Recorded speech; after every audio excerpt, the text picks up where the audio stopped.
안녕하세요. 저는 한국해양과학기술원 대양자원연구부에서 근무하고 있는 김종욱이라고 합니다. 저는 주로 깊은 바닷속에서 일어나는 다양한 해저 화산 활동과 그 영향으로 일어나는 심해 열수 활동에 관심을 가지고 연구하고 있습니다. 최근에는 인도양 중앙해령이라는 거대한 화산 구조에서 만들어지는 금속 광물 자원인 해저 열수광산 탐사와 연구 프로그램을 맡고 있습니다. 지난 2017년 대형조사선인 이사부호가 취항하면서 우리나라의 대양과 심해 연구 역량은 비로소 전 세계에 견줄 만큼 높아졌다고 할 수 있습니다. 무인잠 수정을 비롯한 대형 장비를 운영하고 각종 실험과 분석을 선상에서 진행할 수 있게 되었기 때문인데요. 이사부호는 주로 인도양과 서태평양을 대상으로 과학 탐사와 자원 조사에 활용되고 있습니다. 인도양에서는 해저열수광산이라는 광물 자원 조사와 심해 열수 생물 연구에 활용되었고, 인도양 해양 대기 특성을 연구하기 위한 한미 공동 관측도 수행 중입니다. 서태평양에서는 해저산에 분포하는 망광각과 생물 자원 조사, 그리고 서태평양 온난화와 태풍 발생의 상관성을 이해하고자 하는 연구 등이 현재 이사부호를 활용하여 수행되는 주요 탐사 활동들입니다.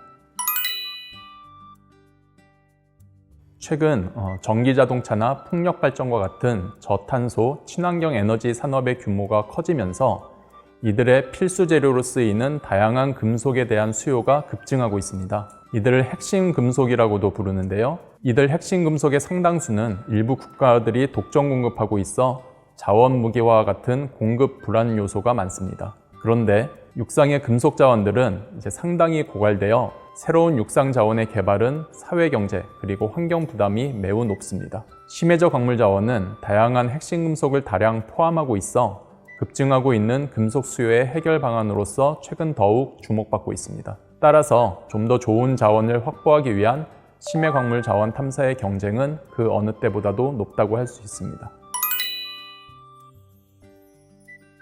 심해저는 특정 국가에 속한 곳이 아닙니다. 따라서 애초부터 심해 자원은 어느 한 국가나 집단이 독점할 수 없는 인류 공용의 자산으로 규정되어 있습니다. 이를 관리하기 위한 국제해저기구가 만들어진 이유이기도 한데요. 국제해저기구는 심해저 광물자원 개발을 위한 제도를 만들고 이와 관련된 모든 활동을 관리합니다. 따라서 심해저 탐사와 개발은 태생적으로 국제협력을 전제로 하고 있다고 할 수 있습니다. 최근 심해저 개발에 대한 관심이 높아지는 만큼 심해 환경 훼손의 우려도 높아지고 있습니다. 심해저 자원의 지속 가능한 개발이라는 과제는 어느 한 국가의 노력만으로 달성되기 어렵습니다. 따라서 이를 해결하기 위한 국제 협력이 매우 중요하다고 할 수 있습니다. 많은 기술과 장비 중 몇 가지 핵심 장비를 소개드리면, 먼저 다중음향 칩싱기라는 장비를 이용하여 깊은 해저의 수심과 지형을 조사합니다. 다음으로 이를 기반으로 광물 자원이 형성될 수 있는 후보 지역을 정하게 되고요. 이때 다양한 수충 조사 장비와 퇴적물, 암석들을 채취할 수 있는 시료 채취 장비가 이용됩니다. 해저면의 특성과 광물을 직접 관찰할 수 있는 심해 카메라도 활용되고요. 이런 과정을 통해 자원 형성이 확인되면 심해 잠수정이라는 장비를 이용해서 대상 자원에 근접하여 보다 정밀한 조사와 시료 채취 작업을 하게 됩니다. 우선 탐사 광구라는 것은 저희가 자원이 있을 만한 그런 후보 지역 중에 조사를 통해서 어느 곳에 자원이 매장되어 있는지 이런 것들을 확인하기 위해서 할당받은 어떤 대상 지역이라고 할 수 있습니다. 우리나라가 현재 보유하고 있는 탐사 광구는 모두 5개인데요. 망간단계 탐사 광구, 망광각 탐사 광구, 그리고 해저 열수광산 탐사 광구는 3개의 탐사 광구를 가지고 있습니다. 그러니까 말씀드린 아까 우리나라가 그 3가지 광종에 대한 탐사 광구를 보유하고 있다고 말씀드렸는데요. 그렇게 3가지 광물에 대한 탐사 광구를 보유하고 있는 국가가 이렇게 많지 않습니다. 그렇게 몇몇 안 되는 나라 중에 우리나라도 포함이 되어 있는데요. 따라서 우리나라의 그런 광물 자원 탐사와 어떤 기술 개발 수준이 상당히 높은 수준이라고 이야기할 수 있겠습니다. 저희 지금 올해 하반기에 예정되었던 서태평양 망광각 자원 조사가 좀 전부터 시작되었는데요. 저희가 망광각이 분포하는 해저산에 있는 이제 망광각의 두께를 알기 위해서 그 망광각 시추를 하는 작업을 일단 주 목적으로 하고 있고요. 그다음에 그 해저산에 함께 분포하고 있는 다양한 이제 생물이라든지 그런 환경조사 작업을 함께 수행하고 있습니다.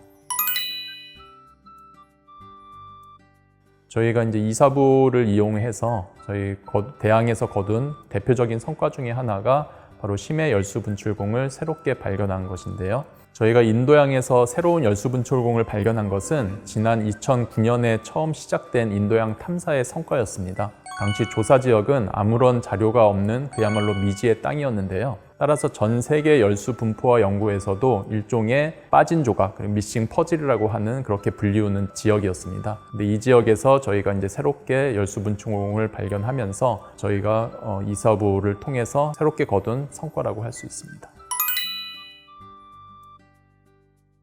이사부를 활용하는 탐사와 연구 과제들이 이미 이제 자체적으로 크고 작은 국제 협력들을 하고 있는데요. 한 사례로 올해 인도양에서 수행되었던 그런 해저 열수광산 탐사에서는 모두 32명의 연구자들이 참여를 했었습니다. 근데 그 가운데 절반인 16명의 외국인 과학자들과 기술자들이 함께 참여를 했었고요. 그리고 제가 이 과제를 수행하고 있으면서 이사부의 이제 공동 활용 가능성에 대한 문의도 자주 받고 있습니다. 근데 이런 요청이 있을 때마다 한 가지 아쉬운 것은 저희가 그런 요청들을 다 수용하기 어렵다는 건데요.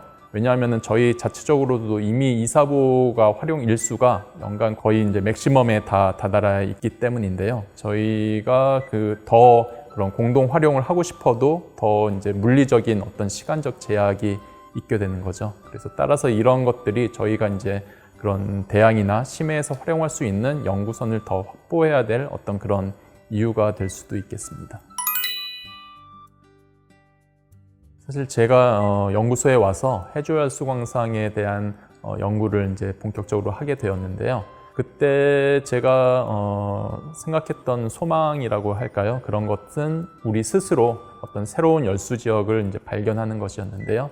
아까도 이제 말씀드렸듯이 저희가 이제 이사부에 제가 이제 직접 승선하면서 이미 그런 새로운 열수 분출공을 찾는 어떤 그런 꿈을 이뤘다는 점에서 제가 어떻게 보면 이제 운이 좋은 어떤 그런 연구자라고도 할 수 있는데요. 다음 목표가 있다면 이제 우리가 이렇게 새로 발견한 열수 분출공들을 이용해서 좀 더 보다 심도 깊은 연구를 그렇게 수행하는 것이 지금의 제가 바라는 이제 목표라고 할 수 있습니다.